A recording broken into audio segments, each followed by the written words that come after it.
Pada video kali ini kita akan membahas mengenai job costing dari bukunya Hongren yang Global Edition. Jadi nanti akan dibahas teori-teori mengenai job costing. Job costing atau dalam bahasa Indonesia sering disebut dengan pembebanan biaya berdasarkan pesanan. Pada pembahasan sebelumnya, kita diperkenalkan bahwa manufacturing cost itu terdiri dari yang sifatnya direct atau langsung dan yang indirect atau yang sifatnya tidak langsung. Untuk yang sifatnya direct cost, biasanya kita sebut dengan DM atau direct material, ada juga DL, direct labor, itu bisa kita tracing ya ke dalam object cost.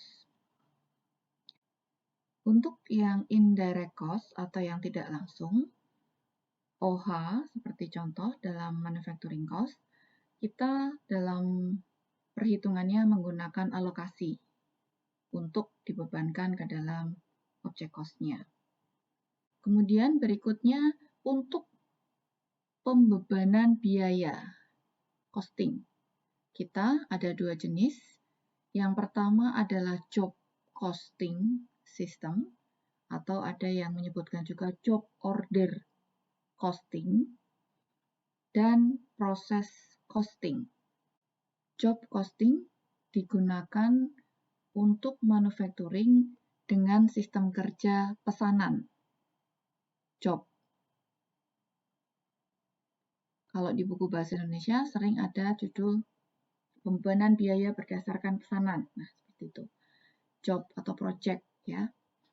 Berikutnya proses costing. Proses costing itu biasanya diterapkan bagi manufacturing yang menghasilkan produk massal yang sifatnya identik atau mirip ya, similar.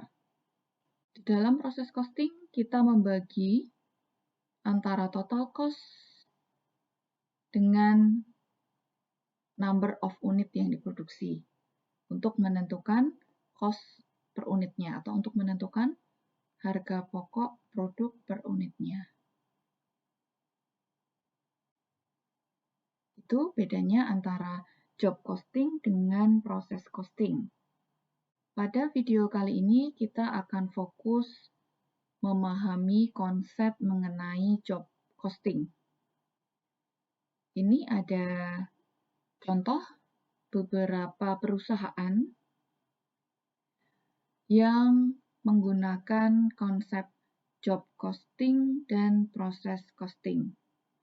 Ada yang dari sektor service, sebagai contoh audit, kemudian ini PricewaterhouseCoopers, kemudian consulting, dan sebagainya. Kemudian di sini ada merchandising, Walmart untuk job costing, kemudian ada manufacturing-nya, di sini ada Boeing ya yang menggunakan job pesanan. Jadi mereka memproduksi sebuah barang berdasarkan sebuah pesanan. Untuk yang proses costing, di sini untuk sektor jasa ada Bank of America. Ini kebetulan bukunya menggunakan contoh-contoh perusahaan dari luar negeri ya, tapi pada konsepnya sama untuk di Indonesia. Kemudian proses costing apabila di merchandising sektor, kemudian yang manufacturing sektor untuk proses costing, misalnya Shell Oil, kemudian Pepsi, Coca-Cola, dan seterusnya. Pada pembebanan biaya atau costing, kita ada memiliki dua macam pendekatan. Yang pertama disebut dengan actual costing, yang kedua disebut dengan normal costing. Kedua konsep pembebanan biaya ini, aktual dan normal, itu kita mengalokasikan yang indirect cost. Kenapa hanya indirect cost? Karena kalau yang direct cost atau biaya langsung, itu menghitungnya kita sudah bisa menggunakan aktual direct rate-nya berapa dikalikan dengan aktual yang digunakan dalam proses produksi.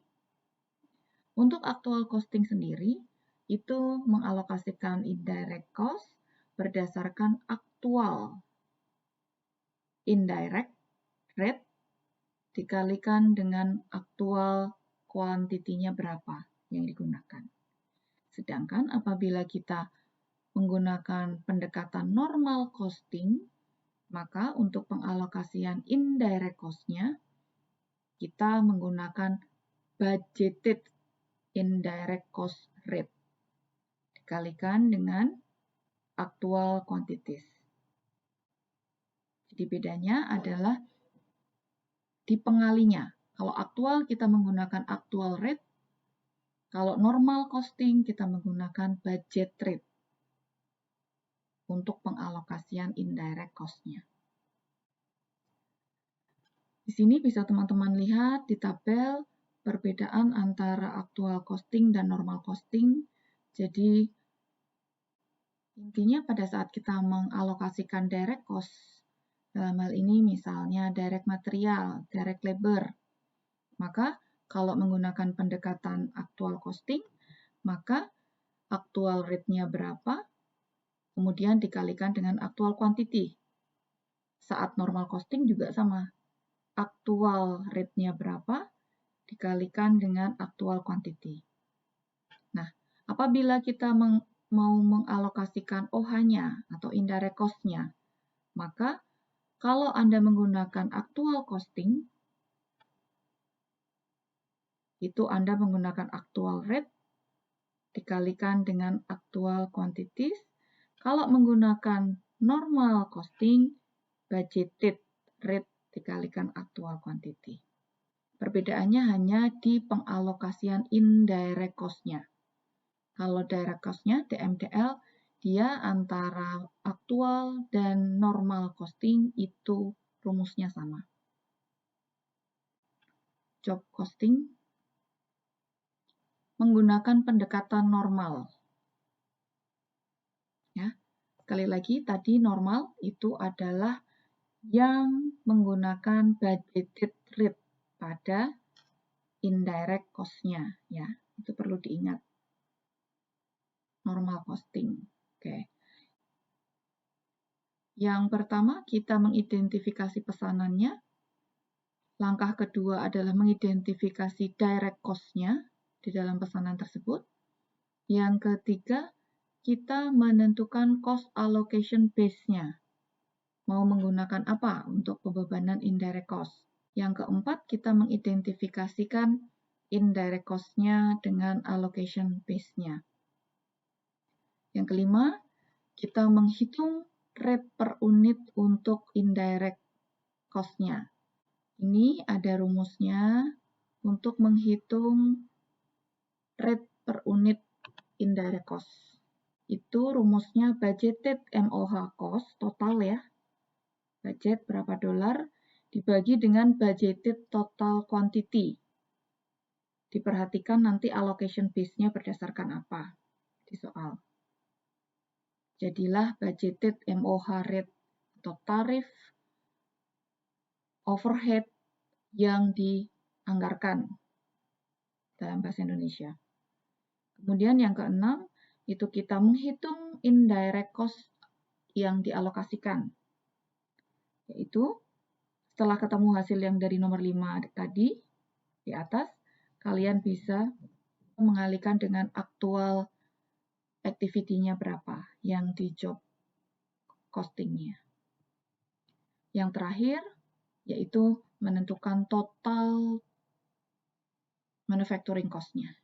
Total manufacturing cost, DM ditambah DL ditambah MOH. Jadilah total manufacturing cost. Ya, ini dalam dolar semuanya. Nah, intinya yang perlu diperhatikan bahwa kalau direct material dan direct labor karena dia tadi direct cost, dia tidak begitu kesulitan ya. Tergantung berapa rate-nya, aktual rate-nya, kemudian berapa total quantity-nya, aktual quantity-nya. Yang perlu diperhatikan bahwa pada saat job costing, kita ada pengalokasian untuk yang indirect ini tadi. Jadi indirect cost kita mau menggunakan normal cost atau actual cost diperhatikan di soal. Yang tadi dalam step ini adalah rumus apabila kita menggunakan normal costing, di mana indirect-nya sekali lagi dihitung menggunakan budgeted rate, ya, tarif yang dibudgetkan. Untuk yang direct cost itu tidak ada perbedaan, ya, antara DM dan menghitung DL, karena semuanya adalah dihitung menggunakan actual quantity dengan actual rate.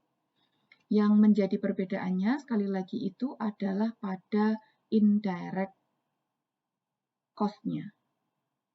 Indirect cost-nya dibedakan apabila kita menggunakan normal costing, pendekatan normal costing, maka kita menggunakan budgeted rate. Apabila menggunakan actual costing, kita menggunakan actual rate di dalam pengalian indirect cost-nya.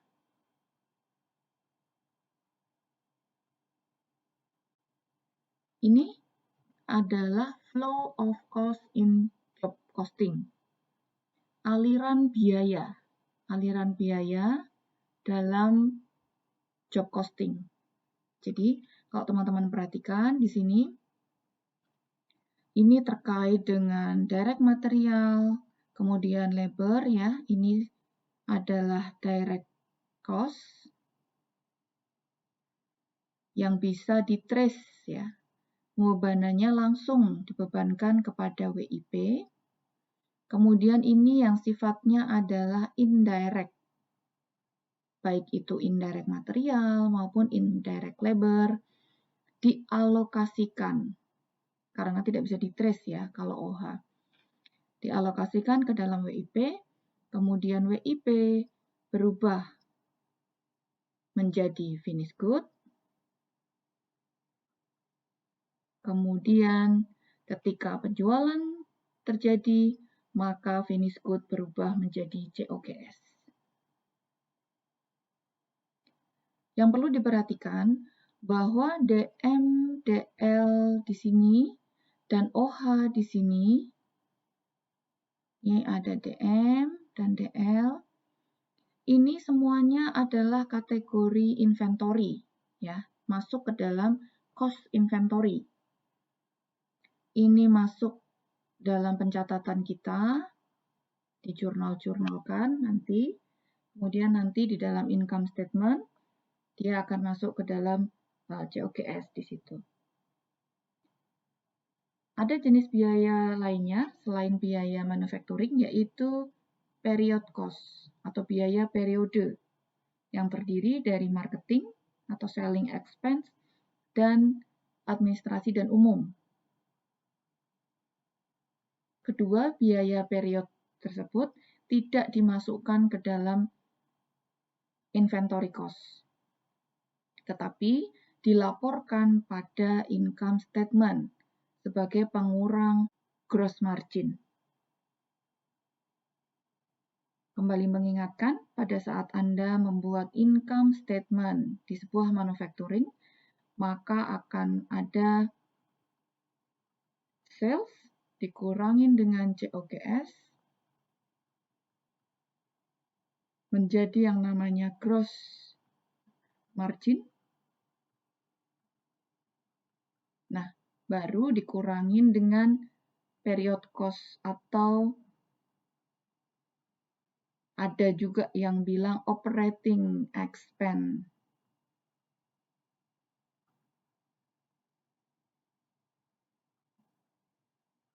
Baru nanti ini disebut dengan operating income.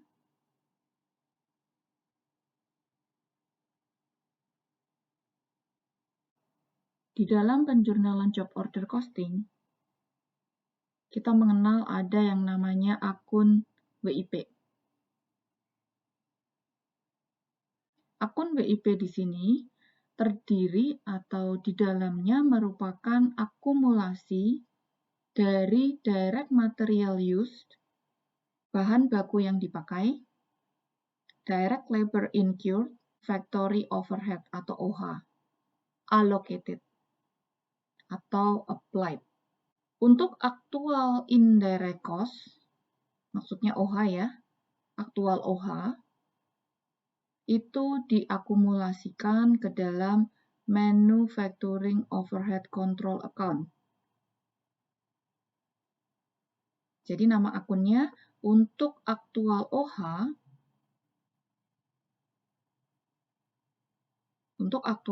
tidak dimasukkan ke dalam WIP yang di sini, tetapi dimasukkan ke dalam akun terpisah di sini. Akuntansi untuk overhead. Di dalam overhead, kita ada mengenal dua jenis akun, nama akun, di dalam jurnal. Yang pertama adalah Manufacturing Overhead Control, di mana posisinya dia di debit untuk menampung nominal aktual overhead cost yang terjadi. Sedangkan nama akun Manufacturing Overhead Allocated dicatat di bagian kredit yang berisi estimasi atau budgeted overhead yang di-applied selama proses produksi. Karena kita ada dua akun overhead, yaitu Manufacturing Overhead Control yang di-debit, di mana dia aktual, dan Manufacturing Overhead yang allocated, di mana di-kredit, jadi pasti ada yang namanya selisih. Yang aktual, kemudian di sini ada Manufacturing Overhead Allocated. Allocated kita menggunakan rate ya. Antara yang kita alokasikan atau kita bebankan dengan yang aktual terjadi, itu ada yang namanya selisih ya. Selisih atau biasa disebut dengan variance. Nah, bagaimana perlakuan variance atas pencatatan aktual MOH ini dengan yang allocated MOH? Kita ada dua jenis, under dan over allocated. Teman-teman tidak perlu menghafal, silakan dipahami saja bahwa under allocated itu adalah jika aktualnya lebih besar daripada yang dibudgetkan. Sedangkan kalau over allocated itu adalah apabila aktualnya lebih kecil daripada yang dialokasikan. Adjusting atas selisih OH di dalam akuntansi biaya, kita mengenal ada 3 jenis metode. Yang pertama, Adjusted Allocation Rate Approach. Yang kedua adalah Proration Approach. Dan yang ketiga, Write-off Approach. Untuk masing-masing ketiga metode pembagian selisih overhead, nanti akan dibahas di dalam video berikutnya. Sekian, terima kasih.